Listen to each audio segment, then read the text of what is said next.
for the grace of God go I. When you risk your life just to speak.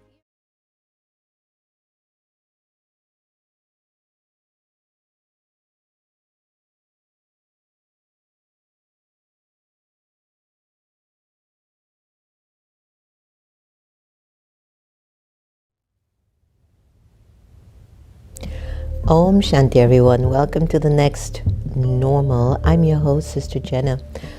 We're down to the wire here. Oh my God. Tomorrow, millions of Americans will go to the polls. Wherever you're located, we ask for your prayer. There are countries existing right now where citizens don't have a right to vote, to express what they feel they need in their country. And even though they might not have a right to express what they require in their country, they're struggling still. And some people get what they need and some people don't. And there are countries that have a right for their citizens to express what they believe in and what they need. And there's some people who are not getting what they want. And some people are feeling voiceless or left out. But in the 54 years that I've lived in this country, I've never experienced America the way I'm experiencing it now. There are so many factors at stake, but I'm looking at it more from a spiritual context. Democrat, Republican, black, white, that's all the human dimension. But the spiritual dimension, what's going on behind the veil of all of this distraction? It's souls that are struggling with their own spirit.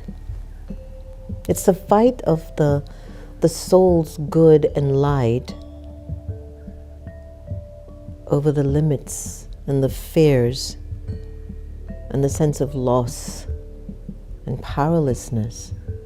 It's the light won't fight. The light guides. The light is what it is. It doesn't need to fight. It is. It's light. It opens up everything. It makes things happen instantly. When you have a lot of light or power, things happen, things work. It's like if you're living in a family and you wake up in the morning and mom or dad, they get ready, they cook the food, they get this done, the house is ready, car, this, take kids to school. There's a power in that. Because there's light. When there's light, you can see where the things are. It's over here, it's over there. But when there's an absence of light, there's fear because you don't know where things are. Oh, I don't know, I'm stuck, I'm trapped. Oh, I don't remember where that is. Oh, we don't have this. Oh, we have to plan this. Oh, it's like there's an absence of light. And in the country, there's an absence of light. We don't know. It's unknown territory. We're still a growing nation. We're still so young. We're not like India or Africa that's been through it all. You look at India's economy is rising up tremendously fast. And you have to give credit to the diaspora. The people that have left India have come to this country and other countries and have sent money back to their country, and that country's building. Maybe the same for other countries. The African diaspora, if they leave, and what about the Latin American countries? Have they been sending money back? Are they moving the money? Everyone's in this together. Hey, we're in this together. The planet Earth is our home. We are brothers and sisters to one another. And now the focus is on the United States of America. Land of the free, home of the brave.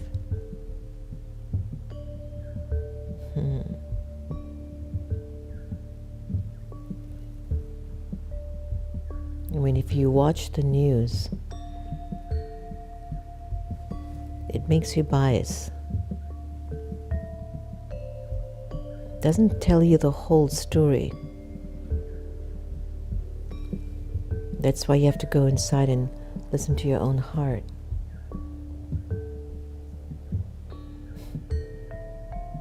Haven't you been in situations where you've tried to help people, but because they are jealous of you, no matter what you do, it's never good enough? You've been there, haven't you?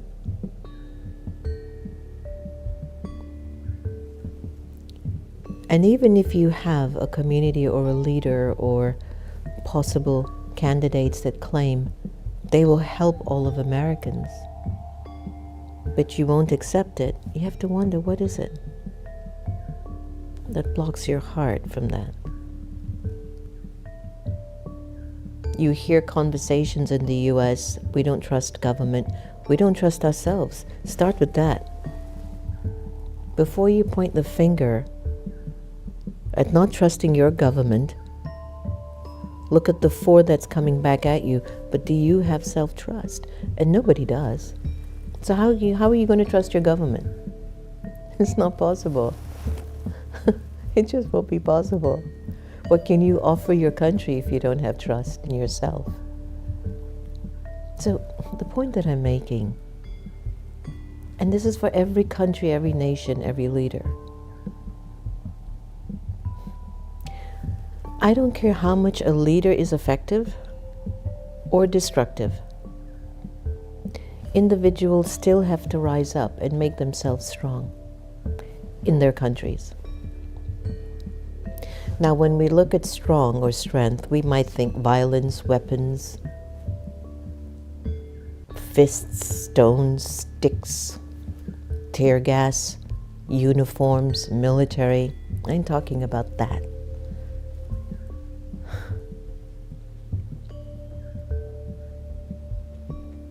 But when I talk about citizenship becoming strong, I'm talking about being able to practice being a witness of a situation and not taking things so personally.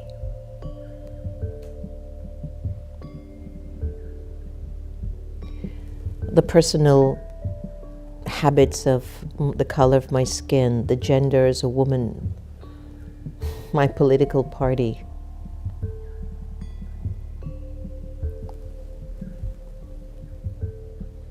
And those things are going to always be personal because the soul is attached to the label. And if you don't respect my label, if you don't like my label, I'm going to have a problem with you. I'm going to take it personal. So practice being a witness and always first check, why do I feel insulted? Why do I feel not seen here? Do you see yourself? Have you insulted yourself? Are you walking around thinking you're not good enough? It starts there, you know. Are you putting inside of your spirit, your consciousness, garbage, that you're filled with so much garbage in your intellect, you can't produce? You're not productive anymore. And you think everything outside of you has to be in order for you to produce. But you're not looking at the garbage information you're putting in your intellect, which is why you don't have room to shine. You don't have room to help your country. You don't have the energy to be inspiring.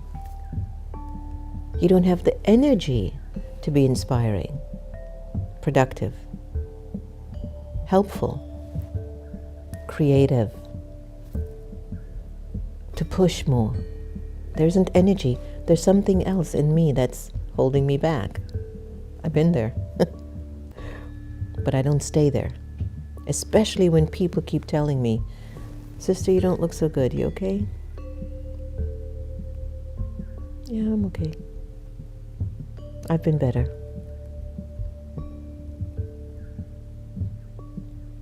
So as a nation, we have to practice, as Americans, be a witness, just detach.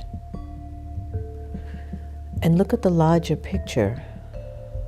The origin of the American civilization, the middle part of the American civilization,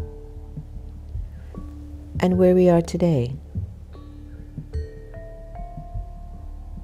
Like, where are we? And then come forward and make a decision. Where can I contribute here? How can I contribute? I've been here for 54 years. 54. I've traveled to over 90 countries. Intimately connected to people of many nations, cultures, religious beliefs, political beliefs, societal beliefs. I come back home. This is home for me at this time. What can I contribute? Maybe I'm not a millionaire. I don't have a Rolls Royce. I don't have millions of dollars and name brand clothes and all of these things that people tend to thrive for in free societies. But I do help people in need. And I do practice honesty. And I do practice to be respectful and loving to people. And I do try to maintain my joy and my peace and my purity of character. And there's no price for that. In conversations now, some people will tell me what both political candidates are offering. One is money. I had breakfast with a few folks yesterday, and one is just selling their business and mentioned how a particular party will raise taxes on his business. It'll be 39 cents, but they were still voting for that candidate. Then another one said, well, I voted for this candidate. I'm going to vote for them again because of the money. And then we talk about the behavior and the messaging that leaders offer our children and each other. And the conversation came up, is the moral and the ethics of a nation less valuable than you just making an extra $5,000, $10,000 a year because of your candidate? He couldn't answer that. There's no price for upholding your country's morale, integrity, and value.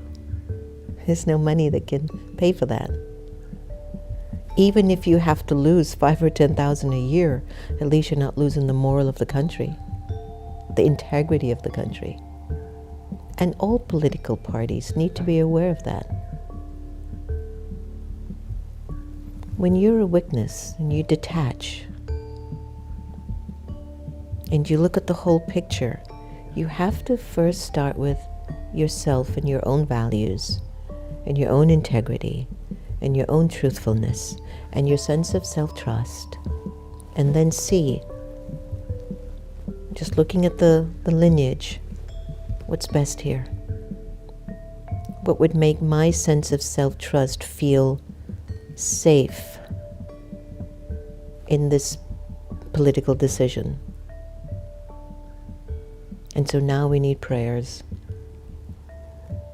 We need prayers for the United States of America. It has consistently tried.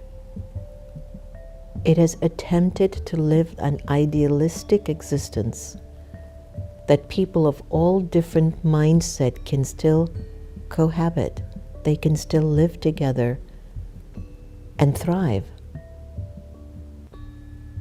And this particular political cycle is offering us an opportunity of, are we going to do it or not? Let's pray for this country. Pray for the people in their innocence and beauty. Pray for the land. See nothing wrong with the country. See everything right with it. Let's take a moment and go inwards. I invite all of you from all around the world, just pause for a moment, stop what you're doing, and join me in this collective meditation in peace for America. It's this little country on the globe, this distinct little shape, this mass of land housing approximately 350 million residents, with half of the population just a culmination of beauty, the decoration of the country, a variety of souls.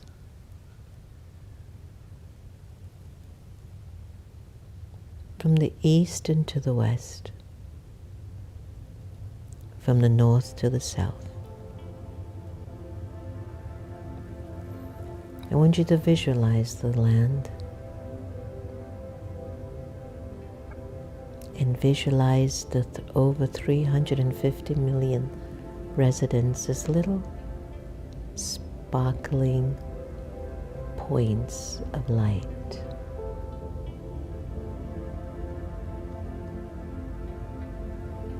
No man, no woman, no one black or white, or Indian, or Chinese, or Latin.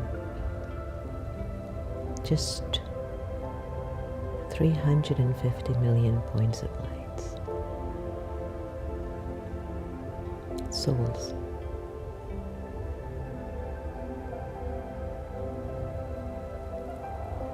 Souls who at this moment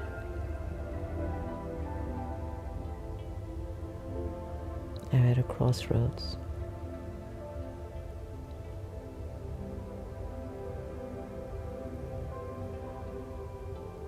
Deeper than every soul is goodness.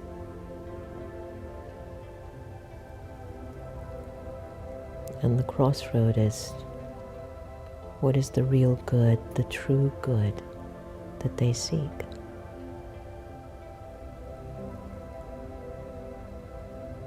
And the ultimate sign of goodness is an expression of peace.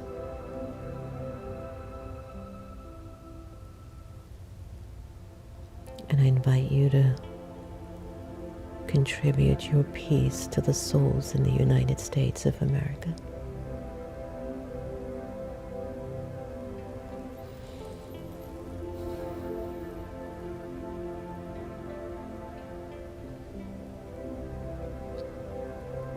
The original religion of 8 billion souls is peace.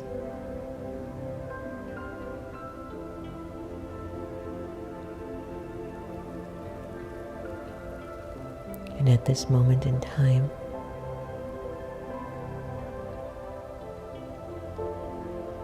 we spread our peace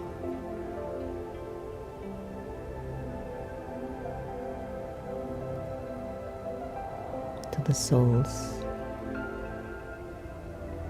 who are the residents of the United States.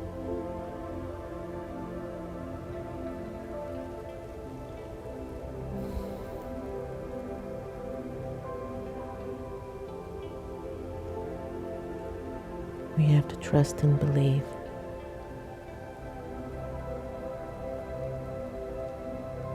this innate quality of peace that we are as souls.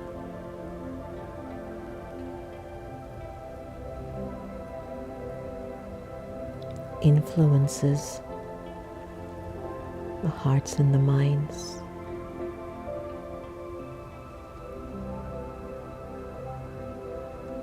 of all the souls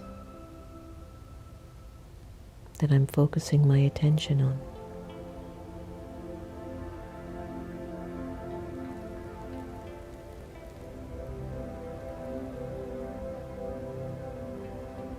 It's time for us to help America.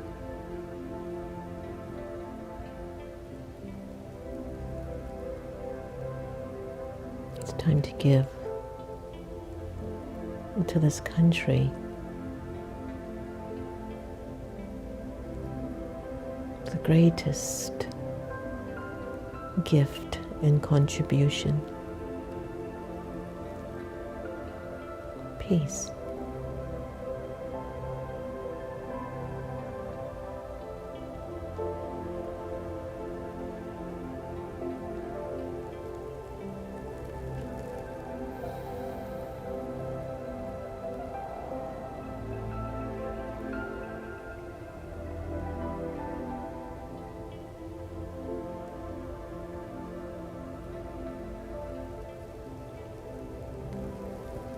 Take a deep breath in.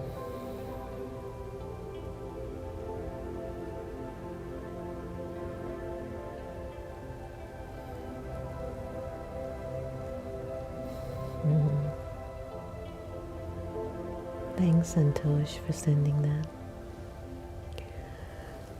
So, maybe today, if it's possible, everyone, if you get a chance, and throughout the day, and tomorrow is election day here, set your clock and your timers to just every day traffic control, contribute a minute of peace for the USA, please.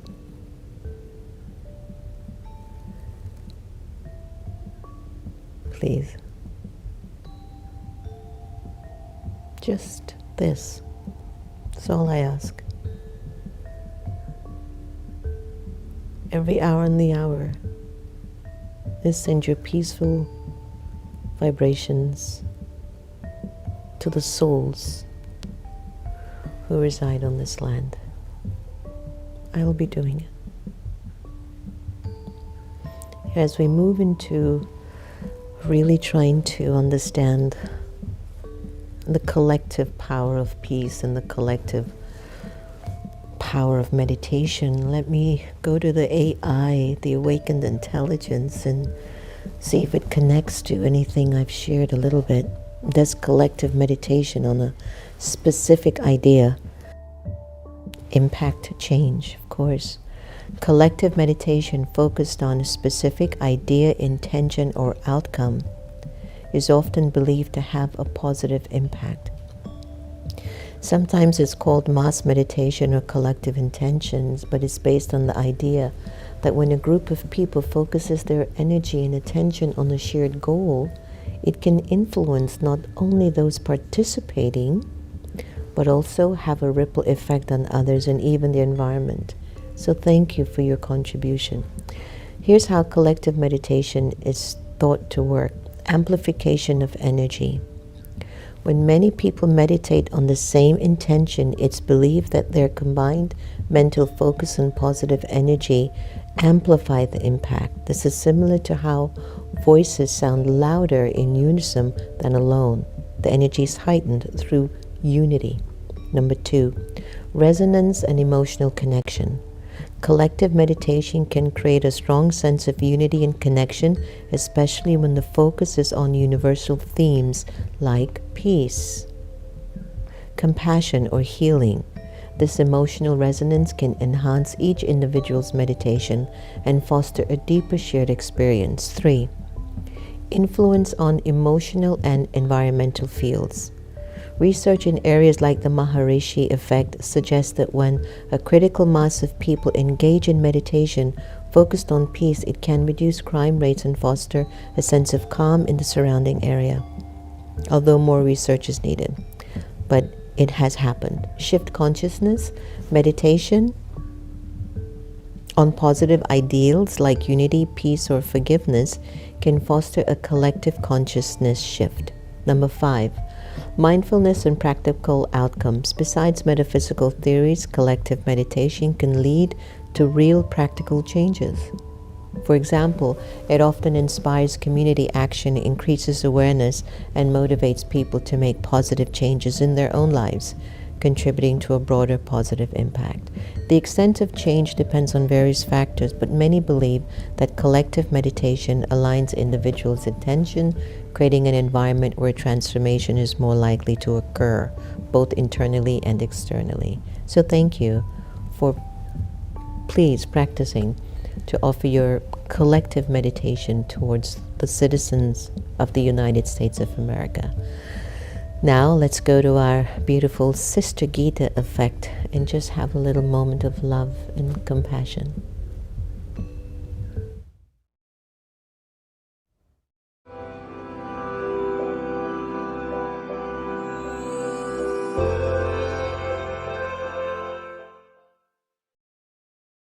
Okay, so this popped up because of my own experiences. It says, why do we suffer and why is there pain? Okay, so why do we suffer?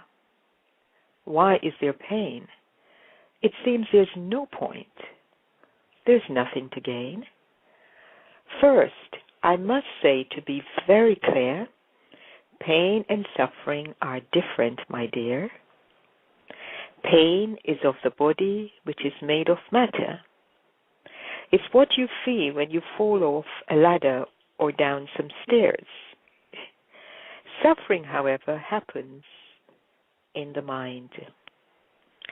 When your thoughts are unhappy or simply unkind,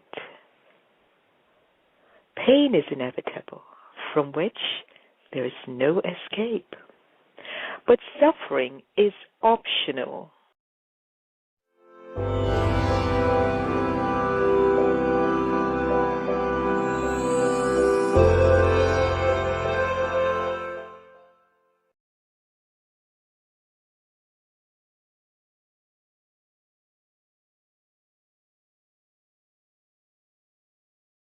Thank you, Sister Gita. Today's Avyak signal is so great about success this month. The special means of success in service at the present time is to create an atmosphere through your attitude. Nowadays, souls find it difficult to move ahead with their own effort, and therefore make the atmosphere so powerful with your positive vibrations so that souls are automatically attracted to grow. Now, do the service of transforming everyone's hearts by giving them powerful vibrations of love as your service, and success will automatically come before you. I love that one. We just did that for the United States. All right, so hi everyone. Hi Divya Aurora. Hi Sonia C. Sister Jenna and everyone, peace, love, inspiration, joy, and blessings. Kushali, Om Shanti, Wendy Cummings, hi. Joanne, my deepest wish for the United States and all its inhabitants. Peace and good wishes. God bless America. Hi Raj, we should not forget the discriminatory treatment of the black people or colored people, gender-based violence, poverty, etc., even in the USA. Souls are not peaceful, but Raj, they will become peaceful with your practice. Don't keep the negativity of our past in your intellect. You won't grow. Even if I keep my negativity about the mistakes I've made in my life, I'm going to become so depressed and disheartened. So I did make a mistake, and I have to atone for my mistakes. Similarly, America, Africa, China, Russia, India, all nations have to atone for their mistakes. And that's why I emphasized you've got to work on your own self-trust. So Raj, please erase any of the mistakes that we've made. For the self, as a nation, countries, right now what we need is such a tsunami of peace and positivity in order to overcome our past. Please for me, Raj. Raj, for me. Don't hold the negativities anymore. That's what Maya wants us to do, because it disempowers us. Okay? Keep the high road. Stay on the high path. Lilawati, Om Shanti. Hi, Jackie. Dear one, thank you for bringing the light to this important time in our evolution as a country and as one human family. Aunt Senshin, good wishes I send to you and all. Please remember to speak on seeing through the illusions to the solution. Will do. And hi, Sue. Hi, Shobha, Anita, Kailash, Ladita, Indu. And how to get rid of depression. We will do a whole week of that. Okay, Santosh? We'll work on a whole segment on depression for a week for you, Divya. Don't worry, it'll all be well.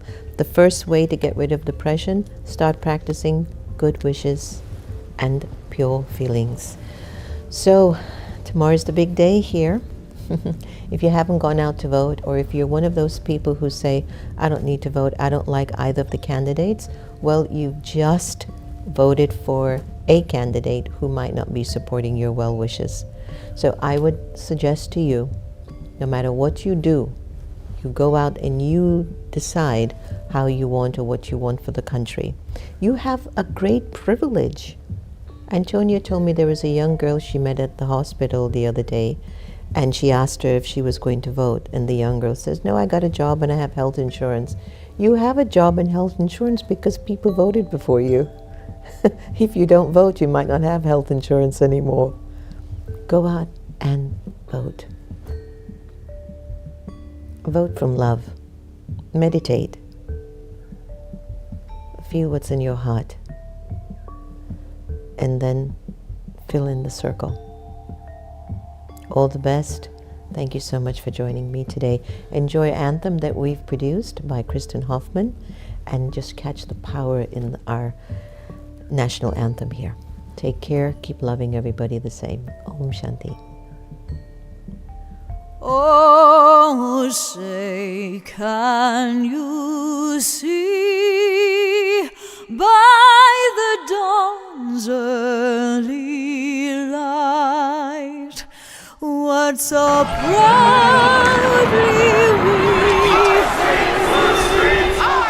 at the twilight's I pledge last allegiance to the flag of the United States of America, broad stripes and bright stars through the A huge cheer, then singing as the decision reaches the crowd out front. You have no clue what the hell it feels like to be black in this country. Watched were so gallantly streaming, and the rockets Pope Francis was known for reaching out to marginalized communities. bursting in air gave proof through the night.